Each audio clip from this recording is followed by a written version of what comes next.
మన గౌరవ ముఖ్యమంత్రి నారా చంద్రబాబు నాయుడు గారు స్వయంగా ఒక వ్యాసం రాశారు. తల్లికి జేజే, తండ్రికి జేజే, గురువుకు జేజే అని ఒక పుస్తకం ఉంది. ఆ పుస్తకంలో బహుశా నాకు జ్ఞాపకం ఉంటే 3వ వ్యాసం అనుకుంటాను. ఆ వ్యాసంలో ఆయన ఒక విషయం ప్రస్తావన చేశారు. వాళ్ళ అమ్మగారి పేరు అమ్మಣ್ಣమ్మ గారు. ఆవిడ చిన్నతనంలో చంద్రబాబు నాయుడు గారిని పిలిచి ఒక కథ చెప్పారట.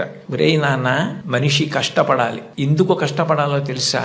ఒకరింట్లో ఒక పంది, ఒక నక్క రెండు ఉండేవి. ఆ పంది చాలా కష్టపడి పనిచేసి మధ్యాహ్నం ఇంటికి భోజనానికి వచ్చేది. నక్క పని చేయడం మానేసి చెరుకు తోటల్లో తిరుగుతూ ఊళలు వేస్తూ వచ్చే ముందు బురదలో పొర్లాడి వచ్చేది. పంది ఒళ్ళు కడుక్కుని వచ్చేది. ఇంటికొచ్చి శుభ్రంగా ఉన్న పందిని చూసి ఇదేం పని చేయలేదనుకుని మంచినీళ్లు మాత్రమే పోసేవాడు యజమాని. నక్క ఒంటి నిండా బురదంటించుకోవడం చూసి ఇది బాగా కష్టపడింది అనుకుని బాగా దానికి తిండి పెట్టేవాడు. మోసం ఎన్నాళ్ళు దాగుతుంది? కొన్నాళ్లకి ఎవరు కష్టపడుతున్నారో తెలిసిపోయింది. తెలిసిపోయిన తర్వాత నక్కని కొట్టి తరిమేసి పందికి తన పిల్లనిచ్చి పెళ్లి చేసి ఇల్లరికం అల్లుడిగా తెచ్చుకున్నాడు రా. ఇంటి పనివాడు ఇంటల్లుడయ్యాడు రా.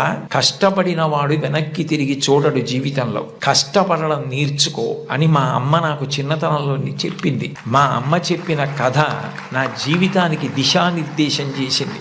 ఆనాటికి ఈనాటికి ఏనాటికి నాకే కాదు మా ఊరంతటికి అదే భగవద్గీత. నేను యథాతథంగా ఆయన వ్రాసిన వ్యాసంలో మాటలే చెప్తున్నాను.